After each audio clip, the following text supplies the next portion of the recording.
The mining outpost on Europa 742 was never meant to be anything special.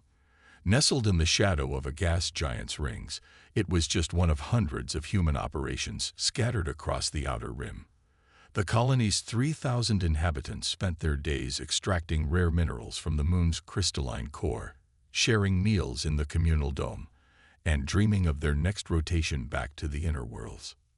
Marcus Chen knew every inch of the colony's vast drilling platforms. As chief maintenance engineer, he had helped build most of them over the past decade. His son, Thomas, had quite literally grown up among the towering drills and processing plants, learning to walk on the low-gravity catwalks that connected them. At 8 years old, Thomas already knew more about quantum drilling techniques than most academy graduates. The first warning came during third shift. Marcus was elbow-deep in a faulty pressure regulator when the colony's long-range sensors detected the approaching vessels. They were massive, capital ships unlike anything in humanity's database. The colony's governor, Sarah Martinez, immediately initiated first contact protocols, while sending an encrypted burst transmission toward Earth. No one was particularly worried. Humanity had encountered 6 other spacefaring species in its 3 centuries of expansion, and while relations weren't always warm, they had never turned violent. The colony's children, including Thomas, gathered excitedly at the observation dome to watch the alien ships descend through the thin atmosphere, their golden hulls reflecting the gas giant's pale light. The Azraxian Empire had been watching humanity's expansion with growing concern for decades. To them, the scattered human colonies represented a creeping infection that needed to be contained. Europa 742 would serve as their object lesson, a demonstration of what happened to species that dared to encroach on imperial space without proper deference. The first plasma blast struck the colony's main power core, vaporizing it instantly. The second took out the backup generators. In the darkness and confusion that followed, Thomas broke away from the other children and ran toward the maintenance sector, knowing his father would be there. He never made it. The third blast caught him in the open, between the safety of 2 structures. Marcus felt the explosion from inside the pressure regulation chamber. By the time he fought his way out through the emergency bulkheads, the attack was over. The Azraxian ships hung in the sky like golden predators, broadcasting their message across all frequencies. Let this serve as warning to all human settlements. The Empire's borders are absolute. Withdraw or face extinction. They found Thomas's body near the twisted remains of Causeway B. He was still clutching the maintenance manual he'd been studying that morning, determined to be just like his father. Governor Martinez herself helped Marcus wrap his son's broken form in a thermal blanket, her hands shaking with a mixture of grief and rage. The Azraxians had miscalculated badly. They thought they were teaching humanity a lesson about its place in the galaxy. Instead, they had awakened something that had slumbered since humanity's last great war, something they had carefully hidden from the rest of the galaxy. Deep within the Rocky Mountains on Earth, in a facility that officially didn't exist, General Amanda Voss read the report from Europa 742 with cold fury. She walked to a quantum-sealed vault and pressed her palm against the scanner. Inside was a single red button, the one she had hoped never to use. Authorization code Theta 97 Phoenix. She spoke into the command interface. Activate Project Nemesis. Across the solar system, hidden shipyards flickered to life. In asteroid bases and underground facilities, massive doors began to open. The dreadnoughts of the Human Defense Force were about to reveal themselves to the galaxy. Each ship was the product of centuries of hidden technological development, incorporating innovations that humanity had carefully kept secret from their alien neighbors. These weren't just warships. They were humanity's insurance policy against extinction. Now they would become instruments of justice. As the first of the massive vessels broke free from their moorings, their crews took their stations with grim determination. On their tactical displays, a single point of light blinked, Europa 742. The Azraxian Empire had wanted to teach humanity about power. They were about to learn that some lessons cut both ways. As General Voss watched the fleets assemble, she thought of Thomas Chen and all the other children who would never see another sunrise. The Empire had tried to break humanity's spirit. Instead, they had given it focus. The response would reshape the galaxy's understanding of humanity forever. But first, there would be justice for a boy who had dreamed of fixing machines among the stars. In the 3 weeks following the Europa 742 attack, humanity moved with terrifying efficiency. Deep within the asteroid belt, Admiral Helena Reyes stood on the bridge of the HDF Retribution, watching as the greatest fleet ever assembled by human hands took shape around her. Each dreadnought was a masterpiece of engineering, their sleek black hulls absorbing rather than reflecting light, a stark contrast to the gaudy golden vessels of the Izraxian Empire.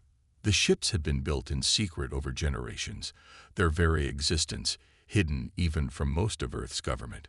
While humanity presented itself to the galaxy as a scattered collection of mining colonies and research outposts, they had been preparing for the possibility of this very day. The loss of Thomas Chen and the attack on Europa 742 had finally given them the justification they needed. Fleet Status Report, Reyes commanded, her voice carrying the weight of generations of preparation. All ships reporting ready. Admiral, her XO, Commander David Santos, responded. The last of the quantum drives are synchronized. 500,000 ships, each crew complement at full strength. We're just awaiting the final authorization from Earth Command. The numbers were staggering. Each dreadnought carried a crew of 3,000, armed with weapons that had never been tested in actual combat. The ships themselves were unique in the galaxy. While other species built their vessels to project power through size and visibility, humanity had created ships designed to strike from darkness.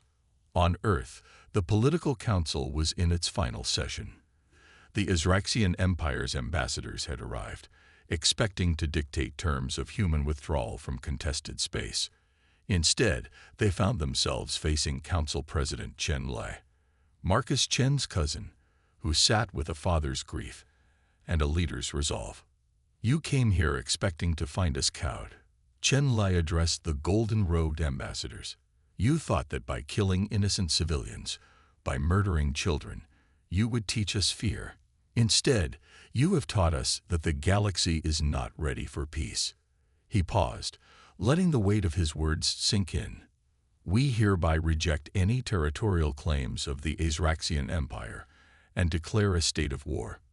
The ambassadors laughed, their crystalline voices chiming with genuine amusement. The senior among them, High Speaker Zaxtel, stepped forward. You declare war. Your species has no warships, no military fleet. We have monitored your development for decades. You are miners, scientists, nothing more. Chen Lai allowed himself a small, sad smile. You monitored what we wanted you to see. With a gesture, he activated the chamber's holographic display. The image showed the assembled human fleet, each dreadnought now powering up its systems in perfect synchronization. The ambassadors' laughter died in their throats. Back in the asteroid belt, Admiral Reyes received the authorization she had been waiting for. All ships, this is Fleet Command. Operation Daybreak is now active. Formation Delta 7, prepare for quantum jump. The human fleet moved with practiced precision, forming up into attack groups of 10,000 ships each. Their black hulls seemed to absorb the starlight around them, making them appear as voids against the backdrop of space. Each vessel carried enough firepower to level a small continent, but it was their stealth capabilities that would prove most decisive. In their arrogance, the Izraxians had never developed effective stealth technology. Their golden ships were designed to be seen, to inspire awe and fear through their mere presence. They had never imagined that their enemies might strike from shadows they couldn't even detect. As the fleet prepared for its first jump, Admiral Reyes received a personal message from Marcus Chen. The grieving father had requested permission to serve aboard the Retribution, but instead had been asked to help coordinate the fleet's engineering course from Earth. His message was simple: make them remember Thomas. The quantum drives spun up, creating microscopic tears in the fabric of space-time. Through these tears, humanity's vengeance would pour forth. But this wasn't just about revenge. It was about reshaping the galaxy's understanding of what humanity was capable of. All ships, prepare for quantum jump, Rise commanded. Primary target is the Azraxian border fleet at Sigma Hydra. Remember your training. Remember why we fight. For Europa 742. For Thomas. For all of humanity. The first wave of dreadnoughts disappeared into quantum space, leaving behind only the faintest ripple in the fabric of reality. The Azraxian Empire was about to learn that they hadn't been watching humanity's development. They had been watching an elaborate deception, decades in the making. The real humanity, with all its terrible potential for both creation and destruction, was finally emerging from the shadows. The Sigma Hydra system had always been the pride of the Azraxian Empire's border fleet. 50,000 golden warships maintained constant patrol patterns, their hulls gleaming in the light of the system's twin suns. Grand Admiral Sci-Fi stood on his flagship's observation deck, watching his fleet with satisfaction. For 3 centuries, no enemy force had dared to challenge the Empire's supremacy here. The quantum ruptures caught them completely by surprise. Where there had been empty space, suddenly there was death. The human dreadnoughts emerged from their quantum corridors like black holes given form, their stealth systems rendering them nearly invisible to Azraxian sensors. The Empire's Golden Fleet had just enough time to register the massive energy signatures before the first salvos struck. Admiral Rise stood on the bridge of the Retribution, watching as her carefully planned strategy unfolded. All ships, execute attack pattern Prometheus, she commanded. The human fleet moved with practiced precision, each vessel performing maneuvers that had been rehearsed countless times in hidden solar systems. The first wave of quantum torpedoes passed straight through the Azraxian shields as if they weren't there. The Empire had never encountered weapons that existed partially in quantum space, bypassing conventional defenses entirely. Golden ships began to split apart, their crews having no time to even transmit distress signals. By the first sun, Grand Admiral Xar-Thul whispered as he watched a third of his fleet disappear in the opening seconds of the battle. What manner of demons have we awakened? The humans had spent generations studying Azraxian technology, analyzing every scrap of data they could gather. They knew the Empire's shields were calibrated to stop conventional energy weapons and kinetic projectiles. They knew their sensor systems were designed to detect ships by their energy emissions and visual profiles. Every aspect of the human dreadnoughts had been engineered specifically to exploit these weaknesses. Commander Santos monitored the tactical displays aboard the Retribution. Enemy fleet is attempting to reorganize, Admiral. They're adopting defensive formation Delta. Reyes allowed herself a grim smile. Exactly as predicted. All ships, execute Phase 2. Release the Whispers. From the holds of the human dreadnoughts came smaller vessels, each barely larger than a fighter. The Whispers were humanity's ultimate stealth weapon, ships that could temporarily exist out of phase with normal spacetime. They slipped through the gaps in the Azraxian formation like ghosts, their quantum warheads armed and ready. The Empire's ships began to die from the inside out, their mighty reactors turned against them by weapons they couldn't even detect. Sci-Fi watched in horror as his supposedly invincible fleet was systematically dismantled by an enemy that seemed to bend the laws of physics themselves. "This is impossible," he transmitted to his remaining commanders. "No species has this level of technology. No one could have hidden such capabilities from us." But humanity had hidden them through decades of careful misdirection and planning. Every mining colony had doubled as a research station. Every civilian ship had carried sensor packages designed to gather intelligence on Azraxian capabilities. The scattered, seemingly primitive human settlements had been part of the galaxy's longest-running deception operation. As the battle reached its crescendo, Admiral Rise opened a channel to the remaining Azraxian ships. "This is Admiral Helena Reyes of the Human Defense Force. You attacked our colonies. You murdered our children. You thought us weak. Now understand what that mistake has cost you. The Retribution's main gun spoke then, quantum beams cutting through space like the judgment of angry gods. Each shot found its mark with surgical precision, disabled rather than destroying the targeted vessels. Rise wanted survivors. She wanted witnesses to carry the message back to the Empire. In the end, it took less than an hour to completely neutralize the Izraxian border fleet. Of the 50,000 ships that had started the battle, only 5,000 remained operational, and those had surrendered.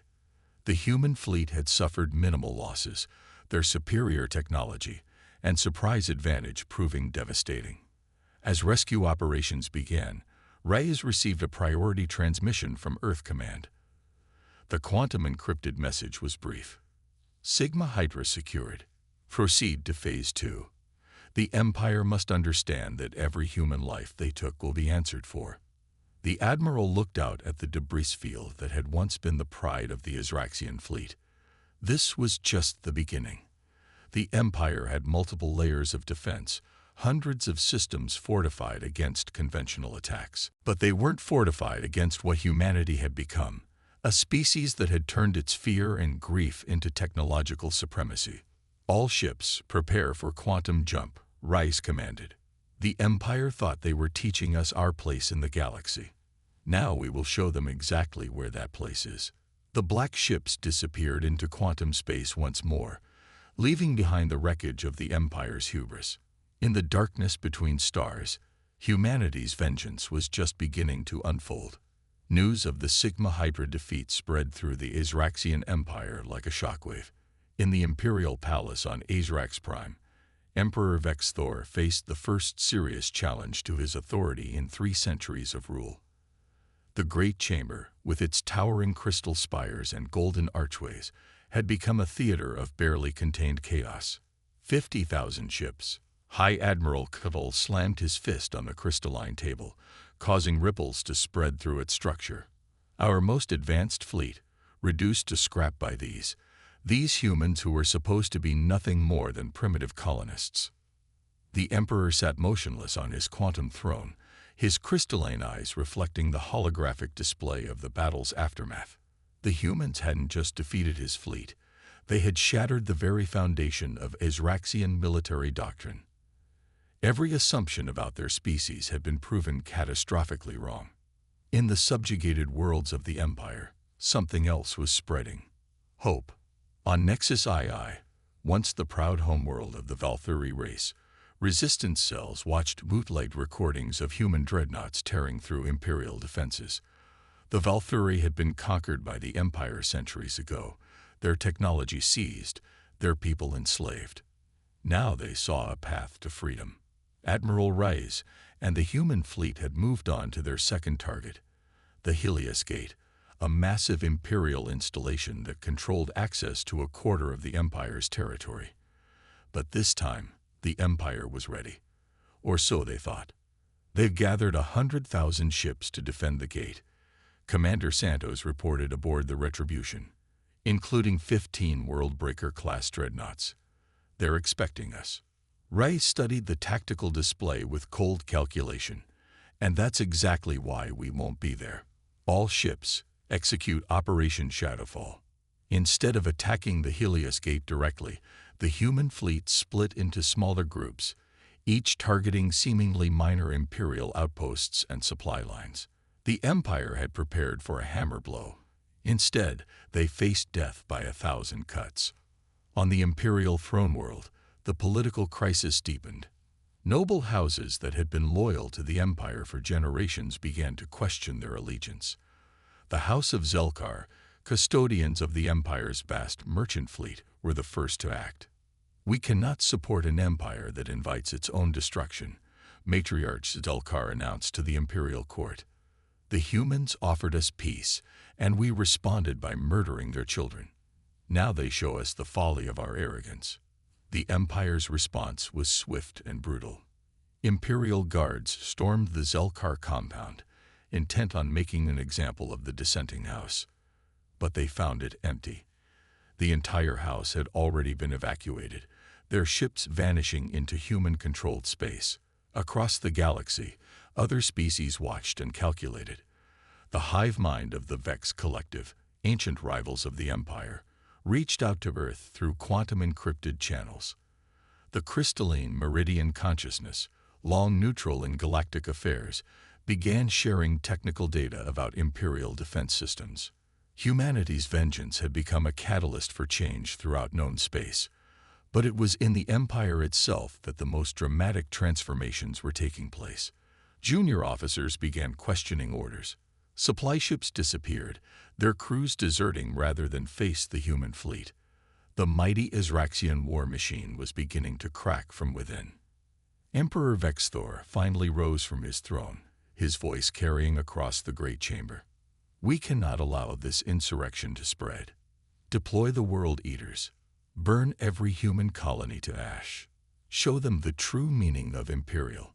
The Emperor's words were cut short by a quantum torpedo materializing directly above the Imperial Palace. The impossible had happened. Human stealth ships had penetrated to the very heart of the Empire. As alarms blared and shields flickered to life, a message broadcast across all frequencies. This is Admiral Helena Reyes of the Human Defense Force. Your palace shields are now under our control. Your planetary defenses have been compromised. You killed one human child, thinking us weak. That death has brought the galaxy to this moment. Surrender, or watch your empire fall. In the ensuing silence, the Emperor of the mighty Azraxian Empire looked up at his palace's crystalline dome, and for the first time in his long life, felt fear. The humans hadn't just developed superior technology, they had fundamentally changed the rules of warfare itself. In orbit above Azrax Prime, the black ships of humanity's fleet emerged from quantum space like avenging angels. The Empire's capital world, never threatened in 10,000 years of history, lay exposed before them. The next move would determine the fate not just of two species, but of the entire galaxy. Marcus Chen stood in the rebuilt observation dome of Europa 742, watching the sunrise over the gas giant's rings. 1 year had passed since the death of his son Thomas had changed the course of galactic history. The colony had been reconstructed, but now it was different. No longer just a mining outpost, but a monument to both tragedy and transformation. Above the colony, ships from a dozen species moved through the busy space lanes. The fall of the Azraxian Empire had redrawn the map of known space. Where once golden warships had patrolled with impunity, now vessels of all shapes and sizes traveled freely, their crews no longer bound by imperial restrictions. Admiral Rice's ultimatum at Azrax Prime had proved unnecessary. Before the human fleet could fire a single shot, the Imperial Palace erupted in chaos. Centuries of suppressed resentment finally boiled over as noble houses and subjugated peoples seized their chance for freedom. Emperor Vexthor's own guard turned against him, their crystalline weapons shattering the quantum throne. The Empire hadn't fallen to human weapons alone. It had collapsed under the weight of its own arrogance. The revelation of humanity's true capabilities had simply been the catalyst that sparked a galaxy-wide revolution. In Earth's diplomatic center, Council President Chen Lei met with representatives from 30 former imperial worlds. The Galactic Concordat was taking shape, not an empire built on force, but an alliance founded on mutual respect and shared progress. Humanity, once seen as a scattered species of miners and colonists, now stood as architects of a new era. We remember what brought us here, Chen Lai addressed the assembly. The death of one child showed us that power without wisdom brings only destruction. The Concordat will be different. Each member world maintains its sovereignty, but we stand united against any force that would repeat the Empire's mistakes. Aboard the Retribution, now serving as the flagship of the Concordat's Joint Defense Fleet, Admiral Rise reviewed reports from across known space. The Azraxian people themselves had undergone a remarkable transformation. With their empire disbanded, they had chosen a path of renewal, their technological gifts now turned toward exploration rather than conquest. The greatest change, however, had come in how the galaxy viewed humanity. The revelation of their hidden capabilities had sparked both fear and admiration. How had they maintained such secrecy? How many other advances did they still keep hidden? Admiral. Commander Santos appeared on her quantum display. The first joint training exercise is ready to begin. We have ships from 15 former Imperial worlds waiting to start the maneuvers. Reyes nodded, allowing herself a small smile.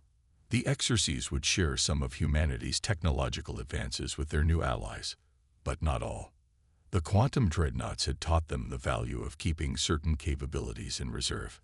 Back on Europa 742, Marcus Chen walked to a small memorial garden, its transparent dome offering a view of the endless stars. At its center stood a simple hologram, Thomas, forever 8 years old, smiling as he studied his maintenance manual. Around the garden's perimeter, representatives from dozens of species left their own tokens of remembrance. The boy whose death had changed everything had become a symbol of something greater than vengeance. "The garden is beautiful," a voice spoke behind him. Marcus turned to find Zora, a young Izraxian diplomat whose crystalline features bore none of the old imperial hauteur. "My people, we can never truly atone for what was done here, but we can honor his memory by ensuring it never happens again." Marcus touched the cool crystal of the memorial. Thomas would have loved all this, you know. He was always fascinated by other species, other worlds. He wanted to learn everything, fix everything. He paused, looking up at the stars. In a way, he did. His death fixed a broken galaxy. The quantum communications network carried news and knowledge to the farthest reaches of known space. Species that had been isolated by imperial decree now shared discoveries and cultures freely. The human colonies, no longer hiding their true nature, became centers of innovation and exchange. In the Galactic Concordet's charter, a simple principle was enshrined. The strength of a civilization lies not in its power to destroy, but in its wisdom to protect. It was a lesson written in the stars themselves, paid for with the life of a child who had dreamed of fixing machines. As the gas giant set behind Europa 742's horizon, casting the colony in twilight, Marcus Chen looked at the garden one last time. Humanity had revealed its hidden strength to the galaxy, but their greatest power had never been their advanced ships or quantum weapons. It had been their capacity to turn grief into growth, to forge unity from tragedy. The stars gleamed overhead, no longer distant and cold, but full of possibility. In the end, the death of one child had not just reshaped the galaxy. It had given birth to a new age of exploration, cooperation, and hope. Thomas Chen's legacy lived on in every ship that sailed freely through the stars, in every world that chose cooperation over conquest, in every child who looked up at the night sky and dreamed not of power, but of peace.